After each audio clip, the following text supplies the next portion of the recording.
Hello everyone, thanks for tuning into today's second video. We're going to have a look at the weather for the next week to 10 days, or today's second video. That's going to take us to around the 4th of July. So we're going into the beginning of July with week 10 day video updates now. We'll have a look at CFSV2 for the next month as well. We'll be able to extend out beyond the week to 10 day time frame as well, because the GFS ECM ensembles run to around a couple of weeks. Now we've just released Stormwatch, so there's going to be thunderstorms around in the next 24 hours or so.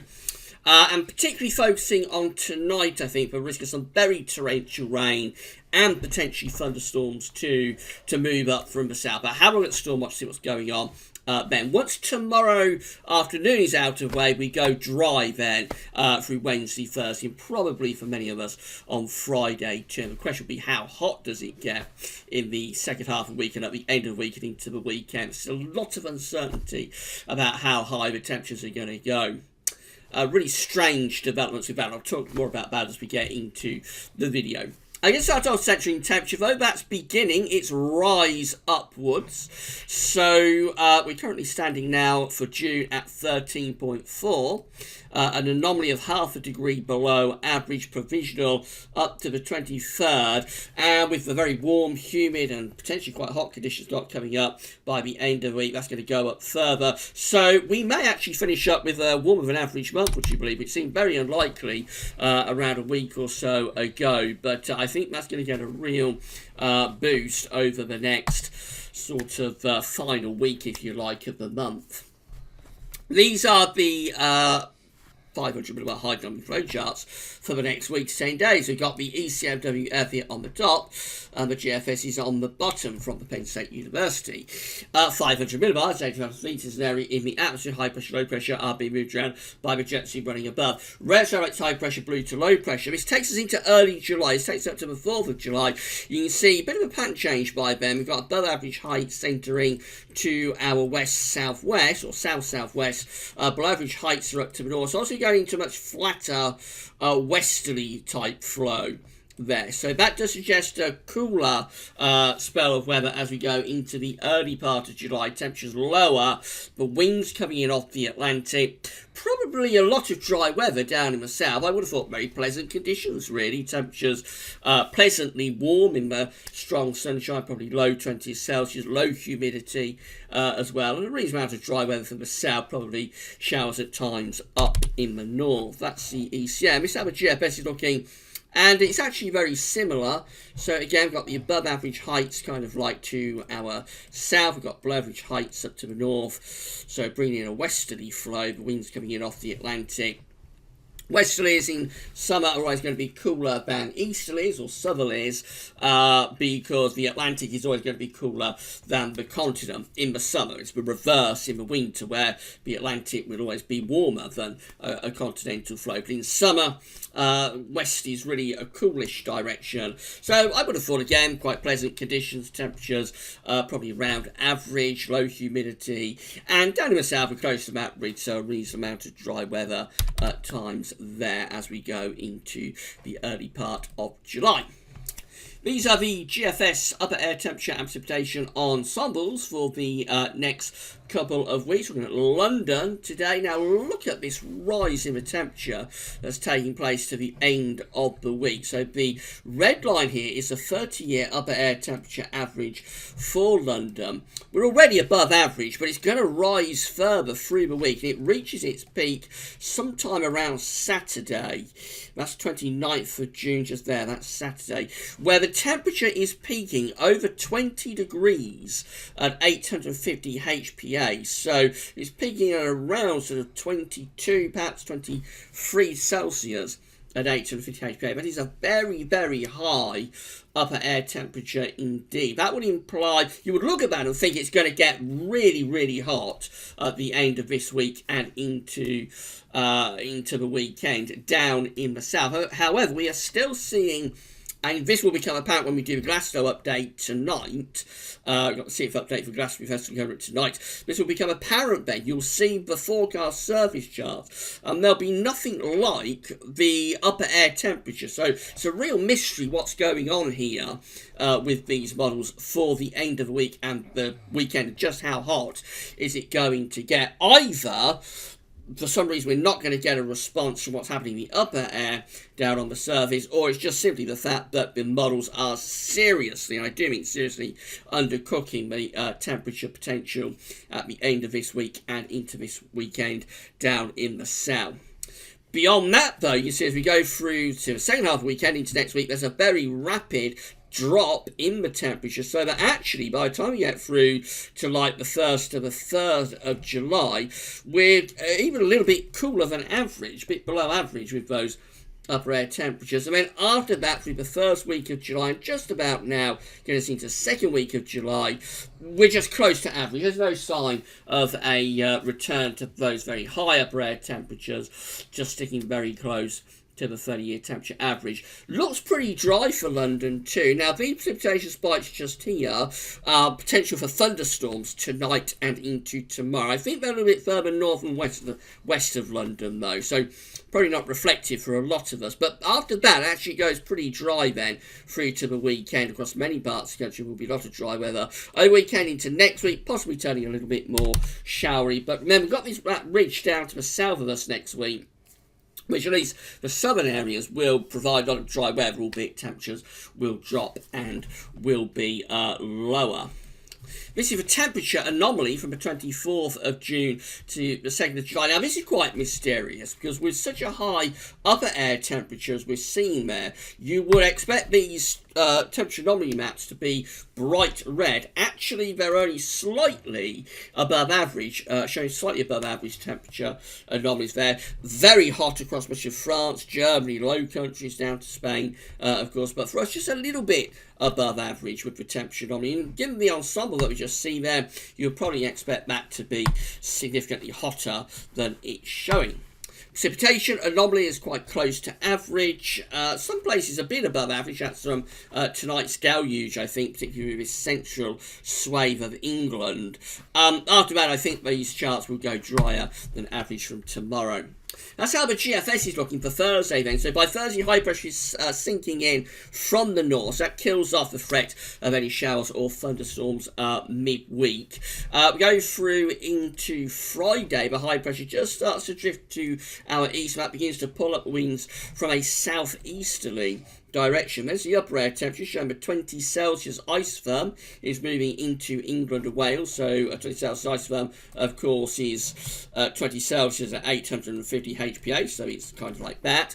And with the 20 Celsius isotherm, you normally expect temperatures to get well into the 30s Celsius. The models are not predicting temperature to get that hot at the end of the week, but my suspicion is that the models are undercooking the temperatures for some reason. I'm not sure why they're doing it, but I think we will see temperatures going into the 30 Celsius at the end of the week, probably peaking on Saturday. Again, we're in this southerly, southeasterly flow, winds coming up from the continent. 20 Celsius isotherm is still through much of southern and southeastern England, actually getting hotter than that in the southeastern corner. That, I think Saturday is likely to get temperatures into the mid-30s Celsius. So we shall see how hot it gets at the end of the week and into the weekend.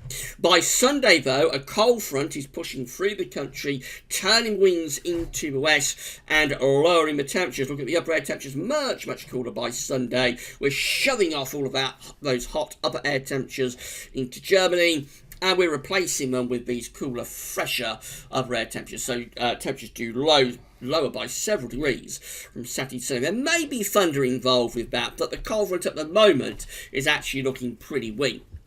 Into next week, this is Monday, 1st of July, so a week's time. We're back into much cooler, fresher, but very pleasant sort of spell of weather. We've got a ridge down in the south, that'll bring a lot of dry weather to England and Wales. Could be a bit showery up in the north, as the upper air temperatures way lower by the start of next week. And as we run up towards day 10, where we keep these relatively pleasant conditions going. High pressure quite close to us, so it could be a lot of dry weather, I think, through the course of next week. The only difference is that temperatures will be down by several degrees. But in the sunshine, it's midsummer, so in the sunshine, it will still feel pleasantly warm.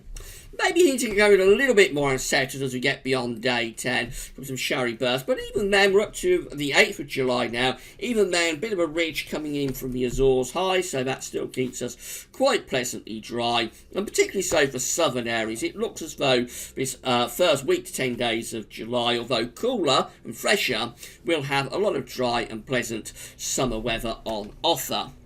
This is how the GM is looking. So again, that high pressure sinking through the country through the middle part of the week, killing off the threat of thundery downpours. Into Friday, that high pressure is centering itself slightly to our east, pulling up these winds from a southeasterly direction, turning south-southeasterly on Sunday. That could be the hottest day. Again, the 20 Celsius iceberg is through much of England and Wales. That, to me, looks like it should get temperatures kind of like low to mid-30s, maybe maxing out at 34 or 35 Celsius, 95 Fahrenheit in London. The models are saying that it's going to be a lot cooler than that, so who's going to be right about this at the end of week and into weekend? We shall see. By Sunday, cooler areas moving in off the Atlantic behind a cold front. That cold front may bring thunder with it, but as I say at the moment, it's looking relatively weak. It does change the air mass though, so this Atlantic air, cooler, fresher air heading in off the Atlantic Ocean. And then into next week, quite unsettled for the north, more so what the GFS is showing. Still a reasonable amount of dry weather, I would have thought, down in the south. Winds eventually tilt round into the north through next week, so look how much cooler the upper air temperatures are. So again, temperatures drop by several degrees through the course of next week. But down in the south, still relatively pleasant and a reasonable amount of dry weather. That's the ECM. Again, same story. That high pressure building through the country midweek kills off the threat of any thunderstorms. The high pressures over the top of the country on Friday. Hot upper air temperatures are making it into the south. That's Saturday. High pressure fairly centred in the North Sea. Winds are south-southeasterly. Everything about that looks like it should be very hot to me. So it's just a case of wait and see. But that's the sort of chart. High pressure kind of like centred a little bit to our east, the wind pulling up from a southeasterly direction, and with upper air temperatures going above 20 Celsius, 850 HPA, almost bringing the 25 Celsius isotherm into the English Channel. That looks like it should be a very, very hot day. The models are saying no, but we shall see where that goes as the week progresses. By Sunday, cooler air is heading in from off the Atlantic, bringing cooler and fresher conditions with it. You see that we're still hanging on to the heat in the southeast corner first thing on Saturday through to Sunday, but we've obviously got cooler air heading in from off the Atlantic. And by the time you get through to early next week, this is Monday 1st of July, we're into this much cooler northwesterly flow. Upper air temperatures have dropped by many degrees, and it's just a much fresher type pattern. Up to day 10, still looking relatively pleasant. We've still got this extension from the Azores high that should deliver a reasonable amount of dry weather, particularly to the south. Could be showery up in the north. The main thing though, obviously, is a drop in temperature. Will be a lot cooler and fresher for this opening part of July. These are the options that got on the table within the ECM ensembles today for day 10, which is the 4th of July, from the Icelandic Met Office. So we've got all members of the ECM ensembles, actually 51 out of 51, 100%, with above average heights out to our west. And so a lot of dry weather on offer, really. It's a bit cool. Winds are coming in from the northwest, so temperatures are going to be a bit on the cool side. Of course, in mid-July, sunshine won't feel too bad. Probably quite chilly at night. The Atlantic is blocked off, though, so it should be reasonably dry, particularly down in the south and the southwest. I'm going to go through to 2 weeks' time. This takes us to the 9th of July. The above average heights then seem to be pulling back up towards Greenland. So maybe a few hints of northern blocking returning there, which if it was to come off, you would probably start to think about low pressure beginning to develop underneath it. As we explain all the time, northern blocking in the summer, never a particularly good sign to have high pressure over Greenland, because you'll tend to get low pressure underneath it. So I mean, it doesn't really show it, but I suspect that would be turning more unsettled and quite cool there as we get to 2 weeks away. But it's a long way out and not really worth being overly concerned about.